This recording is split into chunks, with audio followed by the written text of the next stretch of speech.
In this video, we're going to go over the subcontractor closeout package.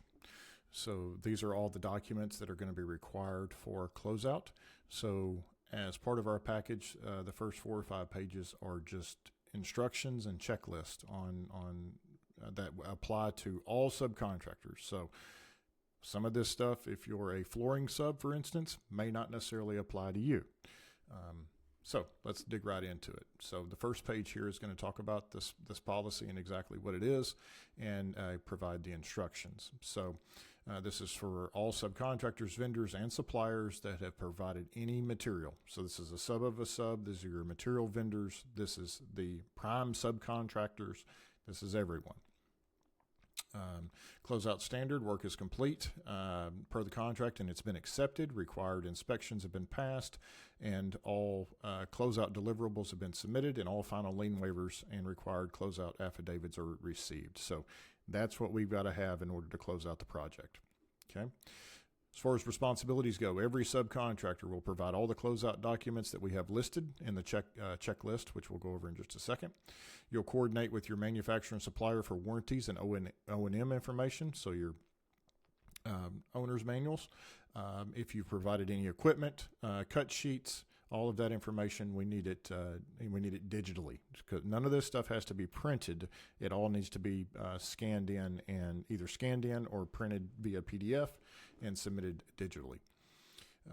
So submit an accurate as-built. So if you're a utility subcontractor and we put stuff in a different place than it shows on the plan, then we need a marked up PDF of that new location so that we can submit that to the owner so that they'll know exactly what changes we deviated from. Any final inspections, testing, training, and commissioning. Okay, so anything that was done with our testing lab or the owner's testing lab, we'll be able to get those reports. All right, so if you're a concrete subcontractor, all your test breaks, we'll be able to get that information from the testing lab. And then finally, completing the punch list. So we'll issue the punch list, and then it will need to be signed off by a representative of Bold Commercial Construction, which is typically the superintendent that's on site. And once that is signed off and verified, then your punch list will be considered complete at that point. Our responsibilities at Bold. So we're going to issue the closeout documents and then request them by whatever due date is in the email that we're requesting. We're going to receive them, then we're going to review them. We're going to put everything together in the division that it goes, and we're going to provide a complete closeout manual to the owner. All right. And if there's any training that needs to take place, for instance, if we have phone systems, if we have POS stations, if we have maybe fire alarm, thermostats, whatever is programmable that the owner's going to be responsible for, we'll go over that information with the owner and in a separate training session. All right. So superintendent, you're going to complete you're going to verify all the punch lists. And then we're going to verify any attic stock that we need. Okay, what's attic stock? Attic stock is any flooring that we've got left over, maybe any paint. We should be leaving maybe a gallon of paint left over. If we've got any kind of trim left over, anything like that the owner does want, of course, we'll confirm that with them. Then we'll leave that in their possession. Finally, keys. So anything that's been keyed for the doors, all of that will need to be labeled and turned over to the owner. All right, so next item, required timing. So this is from the date of substantial completion that's the date, which is our TCO or CO date. That's the day that your warranty actually starts. So whenever we get that TCO or certificate of occupancy, then that's the date of your substantial completion and of the project substantial completion, and your 1 year workmanship warranty goes into effect at that point. Once we issue the punch list, we ask for that to obviously come back to us. Completed, we will give 30 days for the completion of the punch list once issued. Okay, this says within 7 calendar days of completing your punch list, you submit everything. It should be done a lot faster than that, right? We're doing it in Procore. We're printing it to a PDF, and it can be signed very easily. All right. Before any retainage or final payment is released, all documents must be accepted and final lien waivers received. All right. If your contract includes closeout timing, the contract governs. However, missing documents will delay final payment. Okay, and we'll go over every one of those documents that's required here in just a minute. So submission method, if the project is in Procore, which most of them should be by now, we should be able to upload those to the project closeout folder. Otherwise, feel free to email that to your project manager. So whoever your contact is for the project, email that to them, and they will begin to compile it. Naming. So we ask that the project is named, that the files are we prefer one file, if at all possible. If you need to send a link to the file that's been uploaded to maybe a Dropbox or a OneDrive, then certainly feel free to do that if it's too big. But we would like the project name, your subcontractor name, whatever division you are. So for instance, like in this case, division XYZ Electric is division 26. It is for warranty, and then whatever the date is that you're submitting it. Okay. Any incomplete, missing, or incorrectly labeled documents will be returned for resubmittal. We will review those documents in a reasonable amount of time, and then once we send those back to you, it restarts the review cycle. All right. Final payment and retainage may be withheld until closeout documents are accepted. Okay, we say that several times through here because we're really trying to drive that point home. It's very important. Bold commercial construction will not process final pay applications or retainage and release retainage until the punch list is done, the closeout documents have been completed and verified, and we've got all your final lien waivers. All right, so then closeout process. All right, so we're going to issue the request, that's what we're going over right now. It's one document called this particular case, it's the Lipton Pittsfield sub closeout package. Number 2, the subcontractor completes the scope, startups, labeling, housekeeping, demobilization, readiness. So you've got all your materials off site. You've pulled, except for your attic stock. You've got all your trailers gone, your equipment's gone. Everything's been picked up and out of there. Punch list. We will issue the punch list, and then the sub will complete the punch list, and the superintendent will verify. Sub provides any requested testing and balancing, any commissioning reports, inspections, or sign-offs. Okay, so when you get your final electrical inspection or final mechanical inspection, we need a copy of that. Okay, if we don't get one while the inspector's on site, then we need that. All right. Again, any testing reports that are done by the testing lab, we will provide, so you don't have to worry about contacting the testing lab. All right, document collection. Sub submits initial closeout package. We review and return comments, and then the sub submits the final corrected package. Again, any owner training would be step number 6, and then number 7, final paperwork and final payment. So sub submits final invoice or pay application. Invoice would only be if you are a vendor. If you're a subcontractor and you have a contract, then you will be issuing a pay application. It must be a correct pay application too. Your schedule of values must be accurate, and your certificate for payment must be accurate. Any final lien waivers, any and all final lien waivers, any required affidavits, and then bold releases final payment retainage when all requirements are satisfied. All right, so let's go through the checklist. All right, so you'll fill this top portion out. I've already filled out for this case the project and the PM and PC, which is the project coordinator. You'll fill out your sub name, your scope, and your trade, and then the due date. So whatever due date we're asking for this by. All right. So A, confirm all contract scope is complete. Punch list is complete and verified by the GC. Any temporary protection removed, area clean, debris removed. Basically, the place is clean. You've got everything labeled. Your panels are labeled. Your circuits are labeled. Your panel boards are labeled. Your pipes are labeled. Everything's labeled the way it needs to be labeled. Any key cards or keys have been turned over, and any static stock has been left. All right. So the idea would be that as you complete these, you would go down through here and put check marks into the ones that apply to you as they're done. This checklist will be required as part of the contract documents. All right. If one of these items doesn't apply, you can just leave it unchecked. All right, as-built. So any as-built drawings. So if you had to, again, relocate some utilities, put them in a different place, manholes are in a different place, then you would mark that up on a PDF and attach that with your closeout documents. All right, updated one-line schedules would also be an example of an as-built. All right, if we had to update the one-line diagram on how the electrical was actually run, the primary into the secondary, and into the building, then we would show that as well. Warranties or guarantees. All right, any manufacturer warranties. So anything that you've provided, any mini splits, any exhaust fans, any toilet fixtures, anything, any material that you have provided that has a warranty, we need to have that. All right. Subcontractor workmanship warranty, we provide a copy of that you have to fill out. All right, and we'll show that in just a second. And then any warranty registrations submitted plus the confirmation. So anything that needs to be registered in order to have a warranty, for instance, the mini splits in one case, or the RTU units have to be registered with the manufacturer. That needs to be completed and turned in. OEM manuals, so an equipment list of, again, all the materials that you provided, any cut sheets.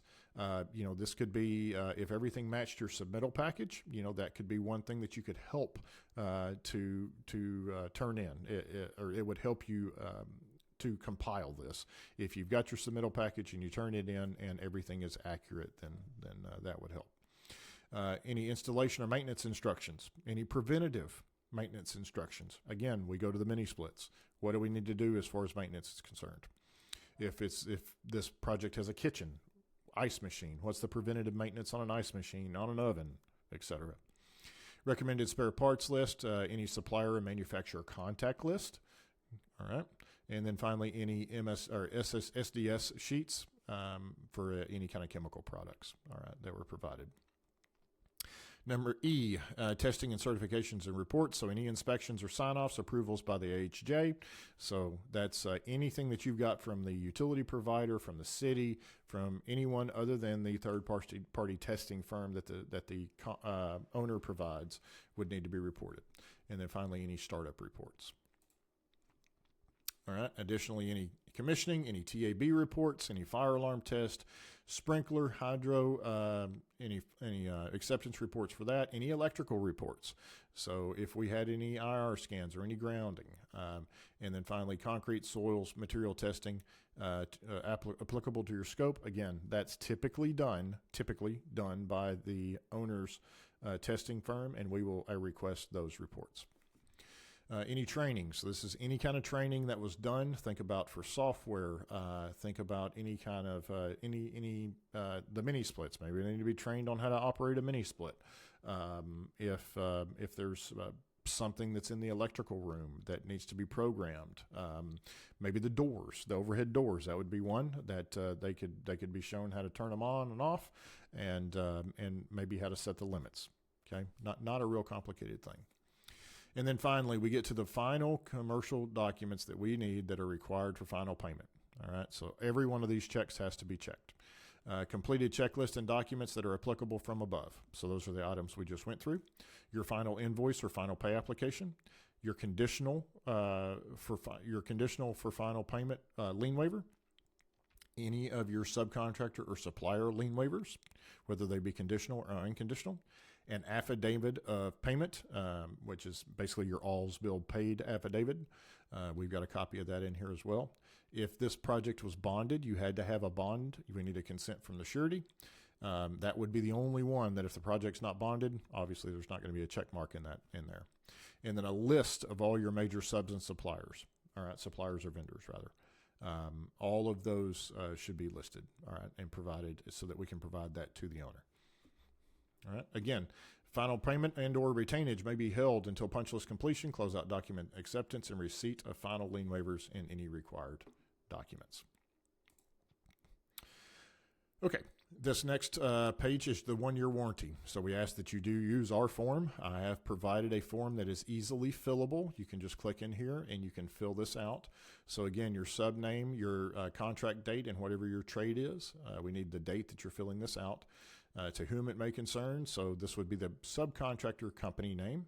See, basically you're agreeing that you're warrantying this workmanship for 1 year, and then you also acknowledge that receipt within 2 days. So once you receive written notice that we have a warranty issue, you've got 2 days to get out there and finish it, and then or at least acknowledge it, and then you've got five business days to get out and correct it. Okay. Obviously, if it's something that's requires a longer lead time item, maybe something else is wrong.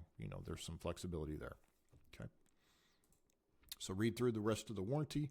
Obviously, it doesn't include normal wear and tear, abuse, vandalism, so forth and so on.